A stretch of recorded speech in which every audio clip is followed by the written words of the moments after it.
last thing I'll point out with this is the Athletic had an article or an IG post talking about guys that are going to be the next guys in the league. They have their active locks.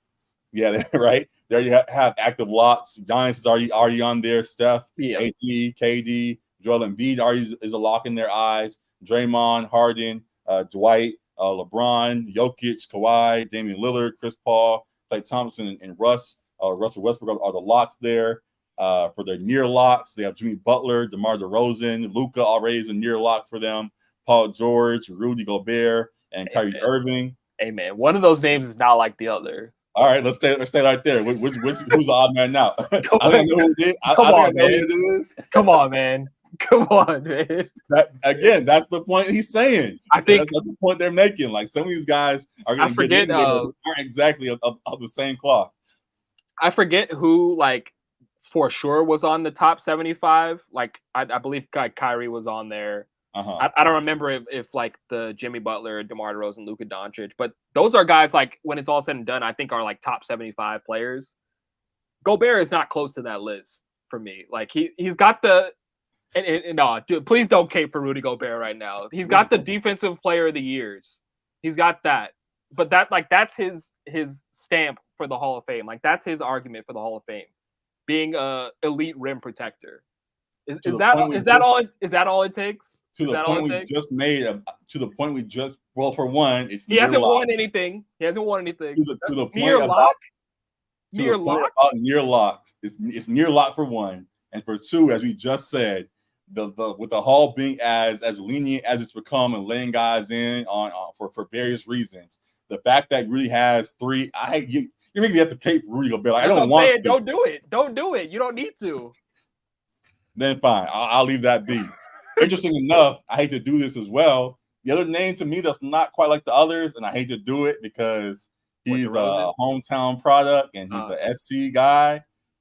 What has I don't want to do this, man. I don't want to do this. I mean, you see where we at. We even at the house and all that. I think if you go to the next slide, DeMar would probably be on the next slide. All right. So I'm not even going to ask the question. I'm just going to leave it there. He's a near lock. I'm going to just leave it at that. Salute to them. I'm going to leave it there. Moving on to active and on track. Bam is on there. Devin Booker is on track. Shai Alexander's on track. Jaren Jackson Jr. is on track. Donovan Mitchell, John Morant, Cat is there, as well as Trae Young. And then I think the last one. Oh, yeah, no. Absolutely nuts. Stop. I jumped too quick. Hold on. Active and in the mix. Interesting that they have Jason Tatum on this list. That's what I'm saying is absolutely nuts. Tatum is active in the mix, but Gobert is near lock. What are we talking about? What? Right. You got a point. You're right.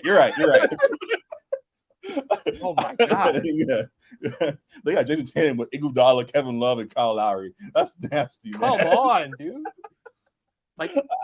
None of those guys have ever been as good as Tatum is right now. I was trying to be understanding, but nah, this is a little bit nuts.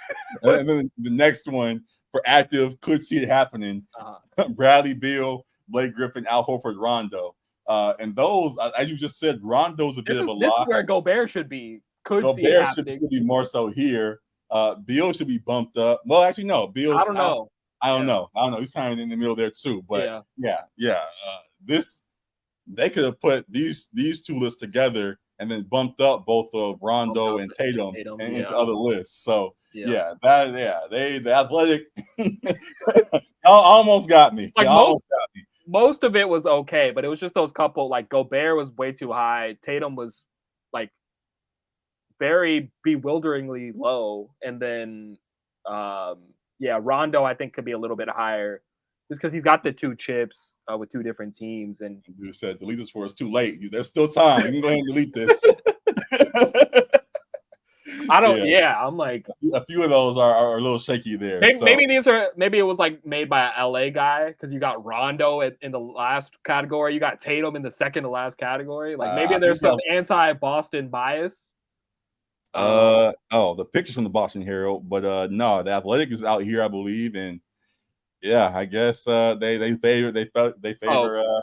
And we didn't talk about the active on track one. It seemed like you said you seem to agree. You just nod your head to all of it. So, anything you want to say with that, then? For the most part, I do agree. Except Jaren Jackson, he shouldn't be here yet. Like I don't really think he should be on any of these. Maybe like could see it happening, like the last slide. But are we already looking at him as on track for the Hall of Fame because he got one Defensive Player of the Year?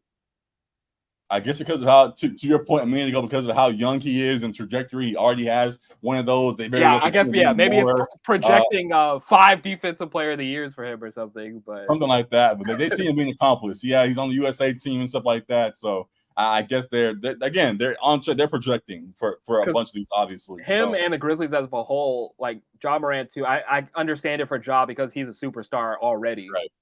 But like the Grizzlies haven't accomplished really anything yet. So like him just getting one Defensive Player of the Year and then being on track for the Hall of Fame doesn't really track for me. Then I was a little bit surprised by Karl Anthony Towns, but I will say like him being all-time big man shooter and being an all NBA level player already, I understand it. And Trae Young, I understand it too. They wanted to find a way to throw all the star adjacent names on the list somehow. So they just put them on there and see where they could fit. And some of those are a little bit clickbaity as you are reacting. And I'm aligned with you now. But yeah, that clearly was their intention. Nah, so Gobert on number 2 is like you thought we was finna agree? Like what are we doing here? Like what? I tried for a second to be understanding, but nah, man, they tripping a little bit on that. Look at the names he's with right there. I hear you, man. I hear you. So yeah, they gotta fix that a little bit, or we'll make our own list so that's more proper to what's going on right now. Based on how NBA is treating them, Wemby's probably gonna be on this list shortly. Based on 2 games, comes out with any good games, gonna be on that near lock already. I was surprised that it's Zion on there. Oh, that's a good name. So yeah, well, he hasn't played enough to do anything. That's what I'm saying. He's a lock for anything besides some. Never mind. If this was the ESPN list, they might have snuck, or House of Highlights, they might have snuck Zion in there somehow. Right. Yeah. So yeah, but that's it though. So interesting things there. Any other of the older? What do you guys think about this? Blake Griffin and Al Horford getting in there. I think you could say Al Horford, but Blake, you think can get in with how I guess heralded he was for a while there as a top power forward in the league? Yeah, I like them and could see it happening because it's definitely not a lock, but the longevity of Al Horford and the winning that he's had in his career between Atlanta and Boston, I could potentially see it. And then Blake Griffin, he had some superstar days for sure.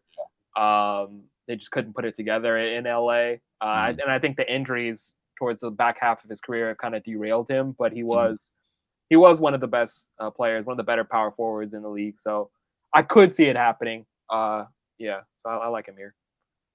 There's a guy who is out here in LA right now, a comedian. I believe he's actually from Philly. I might be wrong on that. My apologies if so. But he has a podcast called Music is the Love Language. And he talks about music each week. And last summer, he did a segment where he did a music Hall of Fame, where he was inducting people each week into the Hall of Fame based on certain things. And one of his criteria was, can you tell the story of hip hop or of R&B? That's something I think of too. Yeah, about this person. And in that same way, applying this to here, can you tell the story of the NBA in the 2010s or 2000s without Blake Griffin or Al Horford? I think you could tell it without Al Horford more than like Blake Griffin, because Blake Griffin, you have the dunk contest and all that. You have Lob City Clippers being a big story. The only reason I hesitated with Horford is because with the Atlanta Hawks, you do have that team that was like 5 All-Stars all from the same team. So it might be hard to say without Al Horford too. And he did make a finals with Boston now. Can you tell without Bradley Beal? I think you can tell it without Bradley Beal, to be honest. Okay. That's the one name there that's probably toughest for. He might be the best like individual offensive player on that list of 4, but I think you could probably tell it without him. You know? I guess moving up, we don't get to go down the list, but just for some borderline games, for example, Kevin Love, it was a real good guy who was kind of the same lane as Blake Griffin, and got a ring on that Cleveland squad, which probably will get him in. Do you think he gets in there for sure? He gets in there just off that possession guarding Steph at the end of the game 7 alone, probably. But his fat Kevin Love was nice too, though. So, and then I guess back to our point, can you tell the story of the 2010s or the 2020s without mentioning Rudy Gobert? To your point. Can you tell the story? Probably not, because he started COVID. He had some moments there. You're probably not. One of the most infamous, now one of the biggest trades in NBA history. All that. The defensive player, like, that is his calling card. Like, that is the reason why they snuck him into near locks, because he has the 3 defensive player of the years. Sure. So without that, hell no. But with that, like, you probably have to mention him because of that run of the defensive player of the years that he won. Got it. But near lock is still crazy to me. It's what it is, man.